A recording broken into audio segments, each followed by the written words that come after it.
আসসালামু আলাইকুম ওয়া রাহমাতুল্লাহি ওয়া বারাকাতুহু।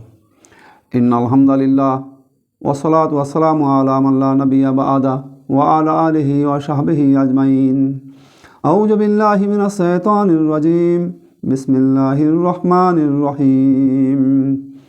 ফামালিল লাযিনা কাফারু কিবালাকা মুহতিঈন আনিল ইয়ামিন ওয়া আনিস শিমালি ইজিন আয়াতমাউ কুল্লু মুরইম মিনহুম আইয়াদখালাল জান্নাতা নাঈম কাল্লা ইন্না খালাকনাহুম মিম্মা ইয়ালামুন ফালা উকসিমু বিরাব্বিল মাশারিকি ওয়াল মাগারিব ইন্না লাকাদিরুন আলা আন নুবাদদিলা খায়রাম মিনহুম ওয়ামা নাহনু বিমাসবুকিন ফাজারহুম ইয়াখুদু ওয়ায়ালআবু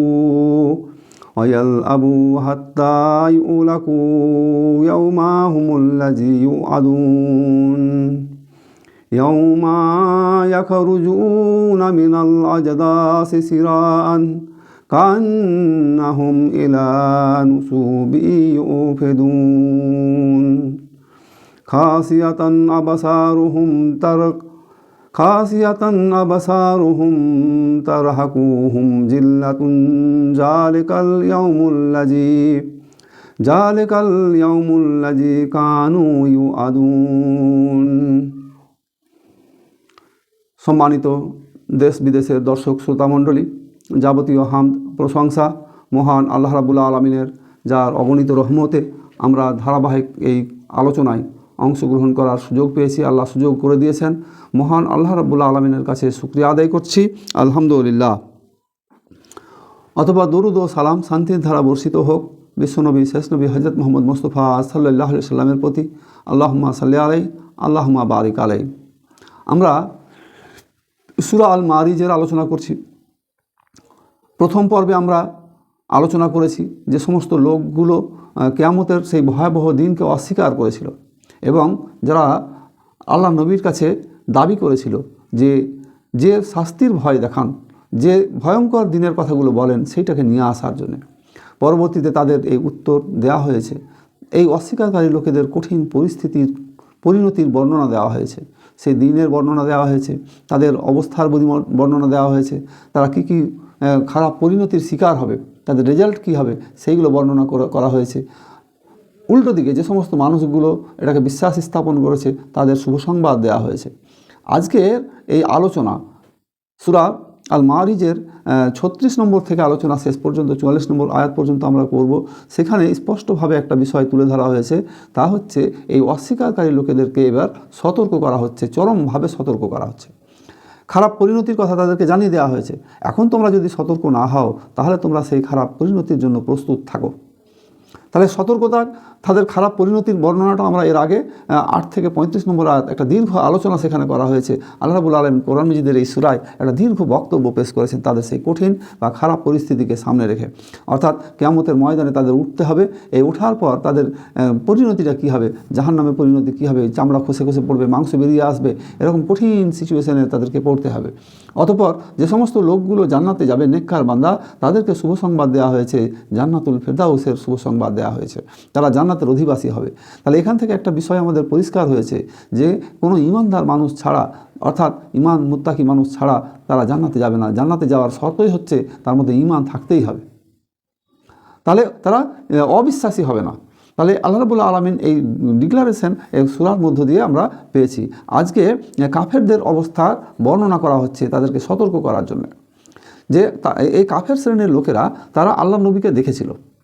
তারা জানে যে আল্লাহ নবীর কাছে ওহী আসে, তিনি নিজে থেকে বানিয়ে কোনো কথা বলেন না, তার কথা কোনো গণকের কথা নয়, তার কথা কোনো কবিতার কথা নয়, তার কোনো কথা কোনো জাদুকরের কথা নয়, পাগলের প্রলাপ নয়। তারা এই কথা জানে।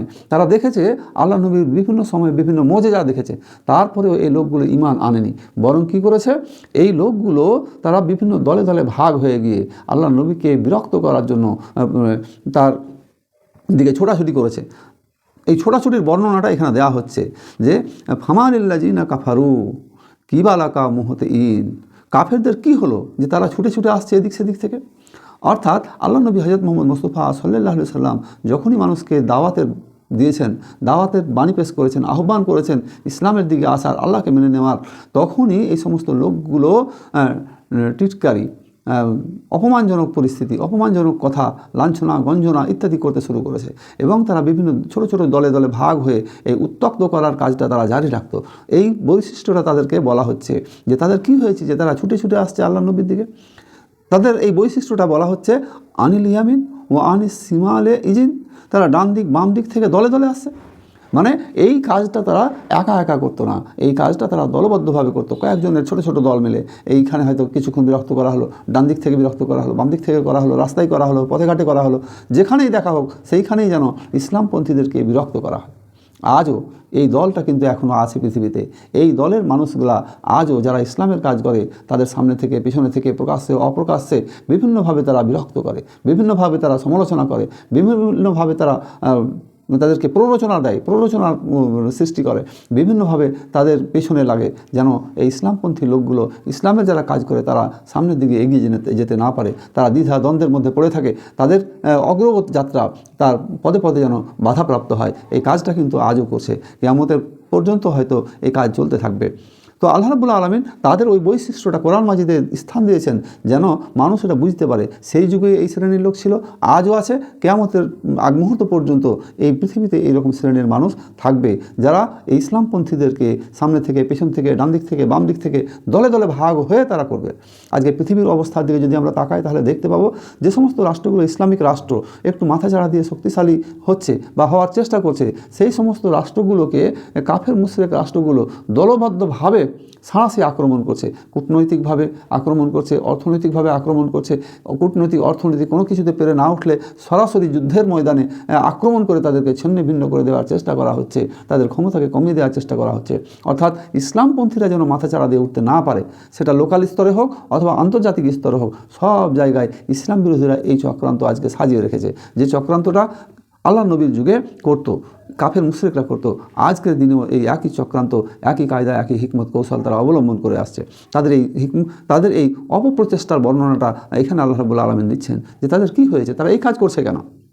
তাহলে এই কাজ করছে কেন? তারা কি এটা মনে করেছে আয়াতমাউ কুল্লু মরিম মিনহুম আন ইয়াদখালাল জান্নাতা নাহিম, তারা কি মনে করেছে যে তাদেরকে প্রাচুর্যময় জান্নাতে প্রবেশ করানো হবে?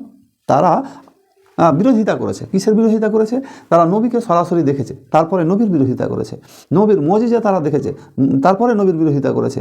আল্লাহর পক্ষ থেকে যে আয়াত ওহী নবীর কাছে নাজিল হয়, এটা তারা জানে যে এটা নবী করিম সাল্লাল্লাহু আলাইহি সাল্লাম গড়িয়ে বলছেন না, তার নিজের বানানো কোনো কথা নয়। তারপরেও তারা এটাকে স্বীকার করেনি। এই স্বীকার না করে বরং তারা ছোট ছোট দলে বিভক্ত হয়ে গিয়ে আল্লাহ নবীকে উত্ত্যক্ত করার প্ল্যান পরিকল্পনা করছে। তারপরে তারা কি মনে করছে যে তাদেরকে জান্নাতে দিয়ে দেওয়া হবে? আশ্চর্য বিষয়, তারা এটা ভাবলো কী করে? তারা এটা ভাবলো কী করে যে তাদেরকে আবার জান্নাতে দেওয়া হবে? অথচ তারা ঈমান নিয়ে আসেনি। নবীকে সামনে দেখার পরেও আজও আমাদের সামনে নবীর রেখে যাওয়া বাণী হাদিস আছে, আল্লাহর পক্ষ থেকে পাঠানো কিতাব নবীর মারফত আমাদের কাছে কোরআন মাজিদ আছে, আমাদের সামনে কোরআন আছে, হাদিস আছে, সিরাত গ্রন্থ আছে, ইতিহাস, ইসলামের ইতিহাস আমাদের সামনে আছে। যারাই ইসলামপন্থীদের সাথে খারাপ আচরণ করেছে, খারাপ ব্যবহার করেছে, তাদের কী পরিণতি হয়েছে এটা ইতিহাস সাক্ষী দেয়।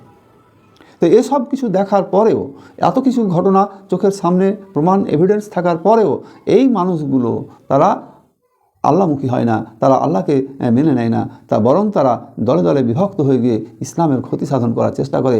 আর তারা মনে করে যে আমরা জান্নাতে চলে যাব। এটা জান্নাত এত সোজা বিষয় নয়। তাদের এই ধারণাটাকে নস্যাৎ করে দেওয়া হচ্ছে। তো তাদের এই যে প্রশ্ন, তারা যে মুখ ফিরিয়ে নিত, এই মুখ ফিরিয়ে নেওয়ার কথাটা বিভিন্ন জায়গায় আল্লাহ রাব্বুল আলামিন আলোচনা করেছেন। সূরা মুদাসসিরে আছে ফামা আলাহুম আনে তাজকিরাতি মুরিজিন, তাদের কি হয়েছে তারা মুখ ফিরিয়ে নেয় উপদেশ থেকে? তাদের কি হয়েছে যে তারা উপদেশ থেকে মুখ ফিরিয়ে নেয়? এই কথাটা আল্লাহ রাব্বুল আলামিন মানুষকে স্মরণ করাচ্ছেন। তারপরের আয়াতে আল্লাহ রাব্বুল আলামিন বলছেন যে ফালা উকসেমু বে রব্বিল মাসারিকি ওয়াল মাগারিবি ইন্না লাকাদিরুন, আমি শপথ করছি উদয়াচল এবং অস্তচলের অধিপতির, নিশ্চয় আমি সক্ষম। তারা কি এরা মনে করে যে আল্লাহ রাব্বুল আলামিন এখানে মানে একটা বর্ণনা স্টেটমেন্ট দিচ্ছেন শপথ করে, যে আমি শপথ করে বলছি যে উদয়াচল অস্তচল মানে সূর্য যেখানে ডোবে আর সূর্য যেখানে ওঠে, এখানে যে বর্ণনাটা দেওয়া আছে যে পৃথিবীর একটা আবর্তন গতি আছে, উত্তর গোলার্ধ আছে, দক্ষিণ গোলার্ধ আছে। তাহলে পৃথিবীতে যখন উত্তর গোলার্ধে দিন হয় তখন দক্ষিণ গোলার্ধে রাত হয়, আবার যখন দক্ষিণ গোলার্ধে রাত তখন উত্তর গোলার্ধে দিন, অর্থাৎ সূর্য ওঠা আর অস্ত যাওয়া, এদিকে দুটো প্রান্ত ওইদিকে দুটো প্রান্ত, এই যে দুটো প্রান্ত উদয়াচল এবং অস্তচল, এই সব প্রান্তের মালিক। এই সম্পর্কে সূরা রহমানেও বর্ণনা করা হয়েছে, মাশরিকি ওয়াল মাগরিব, মাশরিকাইন ওয়াল মাগরিবাইন, ওখানে দ্বিবচন শব্দ ব্যবহার করা হয়েছে। এখানেও ঠিক একই বিষয় আল্লাহ রাব্বুল আলামিন বলছেন যে সূর্য ওঠা থেকে ডোবা পর্যন্ত এই যে সাম্রাজ্য, এই গোটা সাম্রাজ্যের মালিক হচ্ছে আমি। তো আমি কি এটা, মানুষ কি এটা মনে করেছে যে আমি তাদেরকে আবার সৃষ্টি করতে পারবো না? আল্লাহ রাব্বুল আলামিন তাদের এই ধারণাটাকে নস্যাৎ করেছেন। সূরা নাজিয়াতের 27 নম্বর আয়াতে বলা হয়েছে আ আনতুম আসাদ্দু খালকান আমিস সামাউ বানাহা, আমি এই মহা আকাশটাই তো সৃষ্টি করেছি, এই মহা আকাশকে সৃষ্টি করা বেশি কঠিন না মানুষকে তৈরি করা, মৃত্যুর পর তৈরি করা বেশি কঠিন? এই প্রশ্ন আল্লাহ রাব্বুল আলামিন মানুষের সামনে ছুড়ে দিয়েছেন যে মানুষকে তারা কি মনে করে নিয়েছে যে আমি তাদেরকে আবার জীবিত করতে পারবো না? অথচ এই পূর্ব থেকে পশ্চিম, উত্তর থেকে দক্ষিণ সমস্ত সৃষ্টি রাজ্যের আমি অধিপতি। আল্লাহ রাব্বুল আলামিন এখানে মানুষের সামনে এই প্রশ্নটা ছুড়ে দিলেন যে এটা আমার দ্বারা সম্ভব, এটা আমার কাছে এমন বড় কোনো বিষয় নয়। আল্লাহ রাব্বুল আলামিন সূরা ইয়াসিনের 36 নম্বর আয়াতে আল্লাহ বলছেন ইন্নামা আমরুহু ইজা আরাদা, যখন আল্লাহ রাব্বুল আলামিন কোনো বিষয়ের এরাদা করেন, ইচ্ছা করেন, তখন সাইয়ান আইয়া কাওয়ালা লাহু কুন ফায়াকুন, তখন তিনি শুধু বলেন এটা হও আর সঙ্গে সঙ্গে হয়ে যায়। সূরা ইয়াসিনের এটা 82 নম্বর আয়াতে আল্লাহ রাব্বুল আলামিন বলছেন। সুতরাং আল্লাহ রাব্বুল আলামিন মানুষকে এটা জানিয়ে দিচ্ছেন যে এই যে মহা আকাশ এত বড় সৃষ্টি করেছি, সূর্য ওঠা থেকে ডোবা পর্যন্ত যাবতীয় বিষয় সব আমি নিয়ন্ত্রণ করি, সব আমি নিয়ন্ত্রণ করি। তো আমি কি মানুষকে আবার তৈরি করতে পারবো না? মৃত্যুর পর আবার তাকে জীবিত করতে পারবো না? তা মানুষ এটাকে মনে করে কী করে? আল্লাহ রাব্বুল আলামিন তাদের এই সেন্টিমেন্টটাকে, তাদের এই বৈশিষ্ট্যটাকে এখানে তুলে ধরছেন। পরের আয়াতে আল্লাহ রাব্বুল আলামিন বলছেন আলা আলা আন্নু বাদ্দিলা খায়রাম মিনহুম ওমা নাহানু বিমাসবিকুন, তাদের অপেক্ষা উৎকৃষ্টতর মানব গোষ্ঠী তাদের স্থলাভিষিক্ত করব এবং আমি এটা করতে সক্ষম। তো আল্লাহ রাব্বুল আলামিন এখানে কঠিন চ্যালেঞ্জিং একটা কথা বললেন এবং একই শব্দ একই মানে বিষয় আলোচনা করা হয়েছে সূরা মুহাম্মদের 38 নম্বর আয়াতে। আল্লাহ রাব্বুল আলামিন বলছেন যে যদি তোমরা পৃষ্ঠ প্রদর্শন করো, মানে আমার পাঠানো জীবনবিধান থেকে মুখ ফিরিয়ে নাও, এটাকে খেলতামাশার বিষয়বস্তু হিসাবে পেছনে ফেলে রেখে দাও, তাদের পৃষ্ঠ প্রদর্শন করো, তাহলে কি করব যে তোমাদের পরিবর্তে তোমাদের জায়গায় আমি একটা নতুন জাতিকে নিয়ে আসব যারা আমার অবাধ্য নয়। একেবারে স্পষ্টভাবে সূরা মুহাম্মদের 38 নম্বর আয়াতের শেষ অংশে এসে আল্লাহ রাব্বুল আলামিন এখানে বললেন। আর এই আয়াতে আল্লাহ রাব্বুল আলামিন বলছেন আলা আন্নু বাদ্দিলা খায়রাম মিনহুম, আমি তার অপেক্ষা উৎকৃষ্ট একটা মানব গোষ্ঠীকে তার স্থলাভিষিক্ত করব এবং ওমা নাহানু মাসবুকিন, তারা আমার অবাধ্য হবে না। এইরকম একটা জাতিকে নিয়ে আসবো। তো আল্লাহ রাব্বুল আলামিন এটা চরমতম হুঁশিয়ারি দিলেন। আল্লাহ রাব্বুল আলামিন এই হুঁশিয়ারিটা শুধুমাত্র সেই সময়ের মুসলমানদের জন্য দেননি, আজকের মুসলমানদেরকেও, আজকের মানব সভ্যতাকেও দেওয়া হয়েছে। আমরা যে সমস্ত মানুষগুলো ইসলামের কাজ করি, ইসলামকে ভালোবাসি, ইসলাম দিয়ে জীবন পরিচালনা করতে চাই, নিজেদেরকে মুসলমান হিসেবে পরিচয় দিই, তাদের জন্য এটা একটা বড় সতর্কতা। আমরা যদি আল্লাহ রাব্বুল আলামিনের দেওয়া জীবনবিধানকে পৃষ্ঠ প্রদর্শন করি, মানে পিছনে ফেলে রেখে দিই, তাহলে আল্লাহ রাব্বুল আলামিন আমাদের জায়গায় অন্য কোনো জাতিকে নিয়ে আসবেন, তাদের উত্থান ঘটাবেন এবং তারা এই বেয়াদবি করবে না। আমরা যে বেয়াদবিটা করছি বা করেছি পৃষ্ঠ প্রদর্শন করে বা আল্লাহর পাঠানো জীবনবিধানকে পিছনে ফেলে রেখে দিয়েছি, এই পিছনে ফেলে রেখে দেওয়ার কাজটা এই নতুন জাতি যাদেরকে নিয়ে আসা হবে তারা এই কাজটা করবে না। আল্লাহ রাব্বুল আলামিন ঘোষণা দিচ্ছেন। একটা বিষয় আমরা যদি খেয়াল করি তো দেখব যে আজকে ইসলামের যে দাওয়াত, ইসলামের দাওয়াত দানের যে কাজ, এই কাজটা যাদের করার কথা ছিল যাদের কথা করার কথা ছিল সেই দায়ী সম্প্রদায়, সেই সমস্ত লোকগুলো এই কাজে সরাসরি অংশগ্রহণ করে না, তারা হয়তো মসজিদ মাদ্রাসা মক্তব নিয়েই পড়ে থাকে। তাহলে এই কাজটা করার জন্য আল্লাহ রাব্বুল আলামিন তাদের পরিবর্তে স্যুট প্যান্ট পরা ইসলামিক শিক্ষিত মানুষকে সামনে এনেছেন। ডক্টর জাকির নায়ক গোটা পৃথিবীতে ইসলামের আলোকে ছড়িয়ে দিচ্ছেন, যে কাজটা কোনো মসজিদ মাদ্রাসা বা মক্তবের কোনো ক্ষতি করতে পারে নাই। তাহলে আল্লাহ রাব্বুল আলামিন এই যে মেসেজটা এখানে দিয়েছেন, যে তোমাদের উপরে যে দায়িত্ব আমি দিয়েছি, সেই দায়িত্ব তোমরা যদি না পালন করো, তাহলে তোমাদের জায়গায় আমি অন্য সম্প্রদায় থেকে, অন্য কোনো যে প্রফেশনাল লোককে আমি নিয়ে আসবো, এবং তারা সেই কাজ করবে, এবং তারা এটাকে আমার পাঠানো জীবন বিধানকে পৃষ্ঠ প্রদর্শন করবে না। তাহলে এর থেকে আমাদেরকে শিক্ষা নিতে হবে যে আমরা যদি না করি, আল্লাহ রাব্বুল আলামিন কাউকে দিয়ে কাজ করাবেন। ইসলামের বিজয় আল্লাহ রাব্বুল আলামিনের ঘোষণা যে ইসলাম বিজয় লাভ করবে। তো এই বিজয়টা হবে কাকে দিয়ে? হয় তোমাকে দিয়ে, না হয় অন্য কাউকে দিয়ে। এই বিজয়ে হয় তুমি সামিল হবা, না হয় তুমি সামিল হবা না। তাহলে তোমার বিজয় কিন্তু হবে। তাহলে তুমি যদি সামিল না হও, তাহলে ক্ষতি কিন্তু তোমার, কারণ আল্লাহ রাব্বুল আলামিন এই ইসলামের বিজয় করার যে ওয়াদা করেছেন, এই ওয়াদা আল্লাহ রাব্বুল আলামিন পালন করবেন। এর জন্যে আমাদেরকে যাবতীয় প্রচেষ্টা গ্রহণ করতে হবে। আল্লাহ রাব্বুল আলামিন ইসলামের বিজয় আকাশ থেকে ফেরেশতা পাঠিয়ে করবেন না। আকাশ থেকে ফেরেশতা পাঠিয়ে আল্লাহ রাব্বুল আলামিন বিজয় করবেন না। এটা তো আল্লাহ রাব্বুল আলামিনের জন্য মুহূর্তের কাজ নয়, বললেই হয়ে যায়, মানে এরাদা করলেই হয়ে যায়। কিন্তু আল্লাহ রাব্বুল আলামিন বিজয় করাবেন আমাদের মতো মানুষদেরকে দিয়েই, আমরা যে সমস্ত মানুষগুলো নিজেদেরকে মুসলমান মনে করি তাদের দিয়েই। তো আমরা যদি এই কাজে সরাসরি অংশগ্রহণ না করি, তাহলে আমাদের পরিবর্তে অন্য কোনো মানুষকে নিয়ে আসে, তাদেরকে দিয়ে সেই কাজটা করাবেন, আর আমাদের উপরে চলবে স্টিম রুলার, জালেম শাসক বসিয়ে দেওয়া হবে, এবং এই জায়গা থেকে আমাদের তখন আর মুক্তি মিলবে না। তাহলে আল্লাহ রাব্বুল আলামিনের এটা কিন্তু ঘোষণা আছে। তো এই কথাটা চরম সতর্কভাবে আল্লাহ রাব্বুল আলামিন মানুষদেরকে জানালেন। তারপরে বলা হচ্ছে যে প্রশ্ন আকারে বলা হচ্ছে যে আমি কি এটা করতে সক্ষম নই, আমি কি এটা করতে অক্ষম? তো আল্লাহ রাব্বুল আলামিন এই কাজটা করতে অবশ্যই সক্ষম। তাহলে মানুষকে আল্লাহ রাব্বুল আলামিন এবার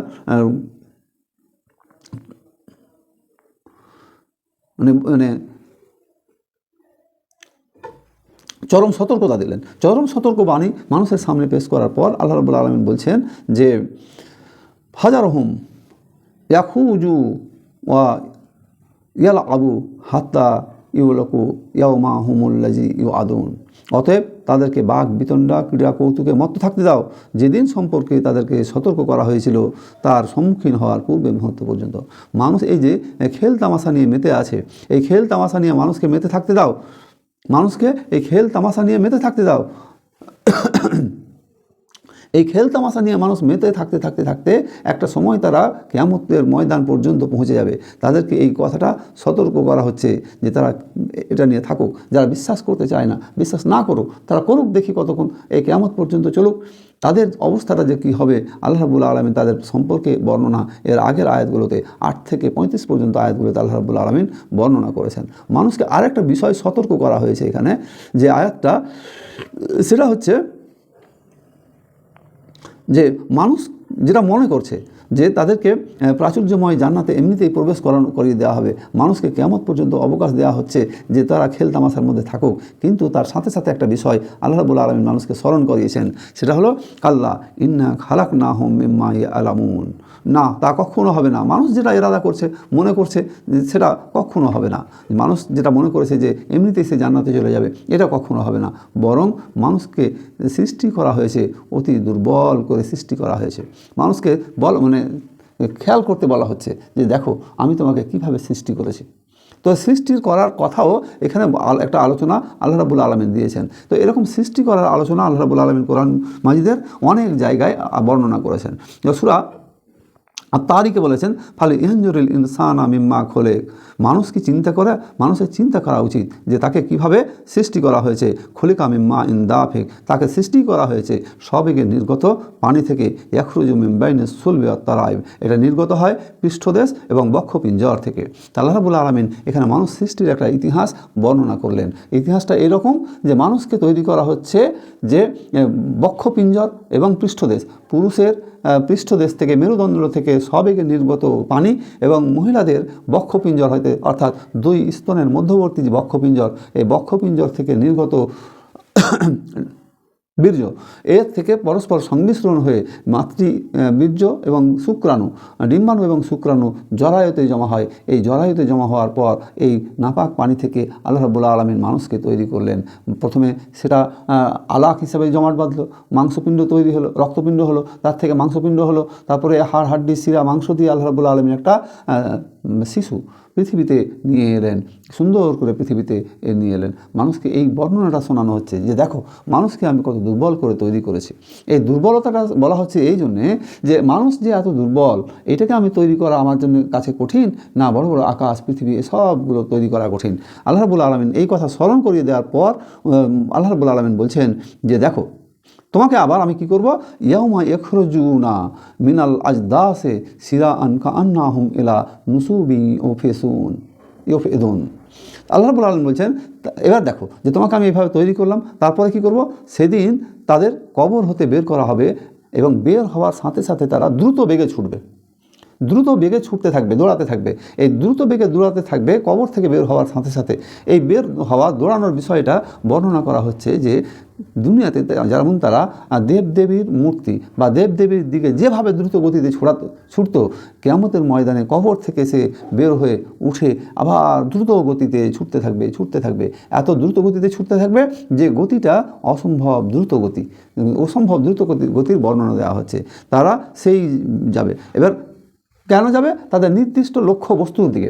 দুনিয়াতে যেমন তাদের নির্দিষ্ট লক্ষ্য বস্তু ছিল দেবদেবীর মণ্ডপ অথবা দেবদেবীর আশ্রয়স্থল অথবা ইসলাম বহির্ভূত কোনো প্রতিষ্ঠান, সেটা পলিটিক্যাল অ্যাঙ্গেল হোক, সোশ্যাল হোক বা অফিসিয়ালস হোক, যে কোনো যে বিষয় যেগুলো সাধারণত ইসলাম অনুমোদিত নয়, ইসলাম অনুমোদনহীন বিষয়ের দিকে মানুষ যেভাবে দুনিয়াতে দৌড়াতো, কিয়ামতের ময়দানে এই শ্রেণীর লোকগুলো যখন তাদেরকে হাসরের ময়দানে ওঠানো হবে তখন তারা এইভাবে দ্রুত ছুটতে থাকবে, দ্রুত গতিতে দৌড়াতে থাকবে। তাদের এই যে দ্রুত গতিতে দৌড়ে তারা নির্দিষ্ট লক্ষ্যে পৌঁছানোর জন্য তারা ছুটবে। এই নির্দিষ্ট লক্ষ্যে তারা সেইখানে পৌঁছে কোনো কিছু খুঁজে পাবে না, বরং দেখবে সামনে জাহান্নাম সাজানো আছে এবং পাপিষ্ঠ হয়ে যারা কিয়ামতের ময়দানে উঠবে তাদের জন্য কোনো রকমের আশ্রয়স্থল থাকবে না। আল্লাহ রাব্বুল আলামিনের একমাত্র আশ্রয়স্থল থাকবে আরশের ছায়ার তলা, যেখানে 7 শ্রেণীর মানুষ ছাড়া আর কেউ অংশগ্রহণ করতে পারবে না, উপস্থিত হতে পারবে না। তো সেই দিনের কথা স্মরণ করানো হচ্ছে, যেদিন তারা দ্রুত বেগে ছুটতে থাকবে নির্দিষ্ট লক্ষ্য বস্তুর দিকে।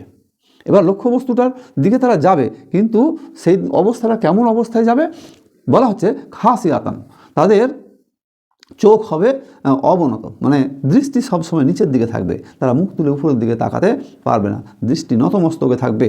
আবসারুহুম, তাদেরকে আচ্ছন্ন করে থাকবে হীন, মানে হীনতা, লজ্জা, শরম, এইভাবে যে শব্দগুলো আমরা ব্যবহার করি, মুমূর্ষতা, হতাশা, তাদেরকে আচ্ছন্ন করে থাকবে। চোখ নিচে থাকবে আর তাদের মানসিক অবস্থাটা থাকবে হীনতা, আচ্ছন্নতা, নিরাশ, মানে অসহায় অবস্থা। চোখ মুখের দিকে তাকালেই মনে হবে যে লোকটি অসহায় অবস্থায় আছে, তাই এইরকম আচ্ছন্ন করে থাকবে। এটা হবে সেই দিন। আবসারহুম তারহাকুহুম জিল্লাতা, সেই দিন এটা আচ্ছন্ন করবে, যেদিন সম্পর্কে তাদেরকে সতর্ক করা হয়েছে। জালিকাল ইয়াউমুল্লাযী কানু ইউআদুন, যেদিন সম্পর্কে তাদেরকে সতর্ক করা হয়েছিল, এই দিন সম্পর্কে তাদেরকে সতর্ক করা হয়েছিল। তাহলে কিয়ামতের ময়দানে আল্লাহ রাব্বুল আলামিন এই শ্রেণীর লোকদেরকে যে তুলবেন, এই শ্রেণীর লোকগুলোদেরকে সতর্ক করা হচ্ছে। সতর্ক করা হয়েছিল দুনিয়াতে, কীরকম সতর্ক করা হয়েছে, যে তাদের সামনে আল্লাহ রাব্বুল আলামিনের নবী কিয়ামতের বর্ণনা দিয়েছেন। কিয়ামত সংগঠিত হবে, মানুষ মৃত্যুর পর আবার আল্লাহর দরবারে উঠতে হবে, তার জন্য তাকে পুরস্কার অথবা শাস্তির সম্মুখীন হতে হবে, অথবা এই ভয়াবহ কিয়ামতের দিন গোটা পৃথিবীর সৃষ্টি ব্যবস্থা ধ্বংসপ্রাপ্ত হবে। আল্লাহর অবাধ্য অস্বীকার হলে বিভিন্ন জাতিদেরকে যেভাবে ধ্বংস করে দেওয়া হয়েছে, আদ জাতি হোক, সামুদ জাতি হোক, নূহ আলাইহিস সালামের কওম হোক, কওমে লূত হোক, অথবা ফেরাউন হোক, নমরুদ হোক, এই যে যাদের ধ্বংস করে দেওয়া হয়েছে, এই ধ্বংসপ্রাপ্ত জাতিদেরকে কথা স্মরণ করানো হয়েছে যে দেখো তারা এই পৃথিবীতে প্রবল পরাক্রান্ত একটা জাতি ছিল, যাদেরকে আল্লাহ রাব্বুল আলামিন ধ্বংস করেছেন। কারণ একটাই, সেটা হচ্ছে তারা আল্লাহর অবাধ্যতা, আল্লাহ রাব্বুল আলামিনের অবাধ্য হয়েছিল, আল্লাহ রাব্বুল আলামিনকে তারা অস্বীকার করেছিল, তার দেওয়া জীবনবিধানকে, আল্লাহর পাঠানো জীবনবিধানকে, কিতাবকে তারা মেনে নিতে চায়নি, অস্বীকার করেছে, নবীদেরকে অস্বীকার করেছে।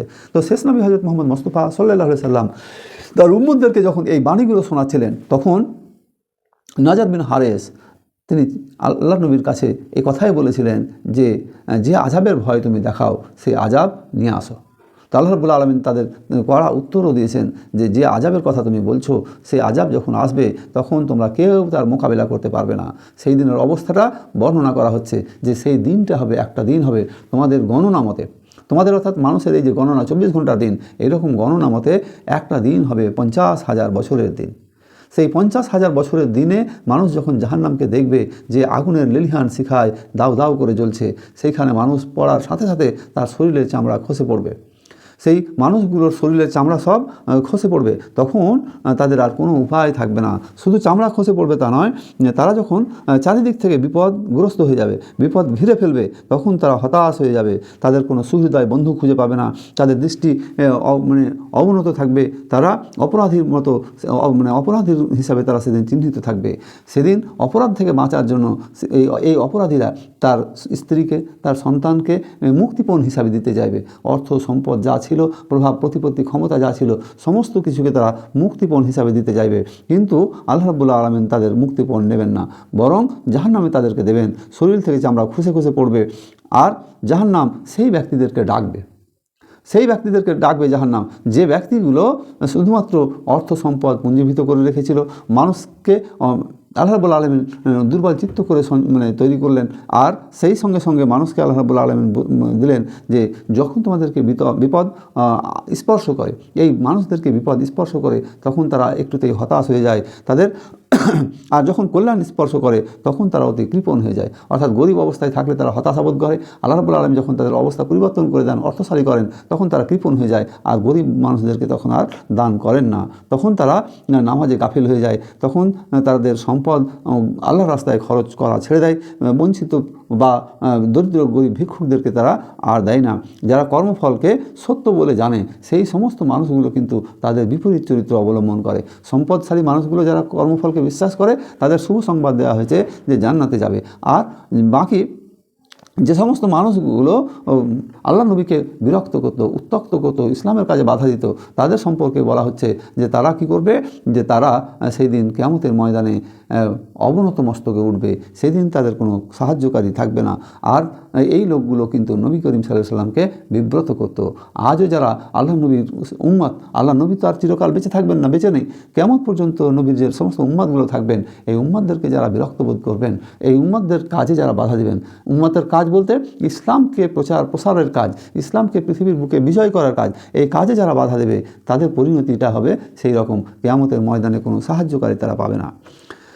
তো আল্লাহ রাব্বুল আলামিন বারবার মানুষকে যুক্তি দিয়েই বোঝাচ্ছেন যে দেখো, তোমাকে দুর্বল করে যেহেতু সৃষ্টি করা হয়েছে, ফলত তোমাকে আমি আবার আর আকাশ জমিন পূর্ব পশ্চিম উদয়চল অস্তচল সবের মালিক আমি, সব জায়গায় আমার ক্ষমতা চলে, সুতরাং তোমাকে সৃষ্টি করাটা আবার নতুন করে এমন বড় কাজ নয়, ফলত তোমাদেরকে সতর্ক হওয়ার আহ্বান জানানো হচ্ছে। আল্লাহ রাব্বুল আলামিন কিয়ামতের দিনের এই দৃশ্য বর্ণনা করার সাথে সাথে মানুষকে একটা আহ্বান জানালেন যে তাদেরকে আল্লাহর দরবারে ফিরে আসতে হবে, আল্লাহ রাব্বুল আলামিনের কাছে জবাবদিহি করতে হবে। এই জবাবদিহিমূলক চিন্তাভাবনা মানুষের মধ্যে সঞ্চিত না হলে তার জীবন, আমল, আখলাক কোনো কিছুই পরিবর্তন হবে না। তো আল্লাহর দরবারে আমরা দোয়া পেশ করি, মোনাজাত পেশ করি, হে মাবুদ, আমরা যেন তোমার নবীর দেখানো পথে পরিচালিত হতে পারি, তোমার পাঠানো বিধান, আল্লাহ রাব্বুল আলামিনের নবী হযরত মুহাম্মদ মুস্তাফা সাল্লাল্লাহু আলাইহি সাল্লামের রেখে যাওয়া হাদিস এবং কোরআন এবং হাদিস, এই দুটোকে পাথেয় করেই আমরা জীবন পরিচালনা করতে পারি, তোমাকে যেন খুশি করতে মৃত্যুবরণ করতে পারি। আল্লাহ আমাদের বক্তা শ্রোতা সকলকে সেই তৌফিক দান করো, যেন আমরা সবাই জান্নাতুল ফিরদাউসের মেহমান হতে পারি, সেই তৌফিক আমাদের এনায়েত করো, নসিব করো। আমিন। ওয়া আখিরি দাওয়া আনিল হামদুলিল্লাহি রাব্বিল আলামিন। আসসালামু আলাইকুম ওয়া রাহমাতুল্লাহি ওয়া বারাকাতুহু।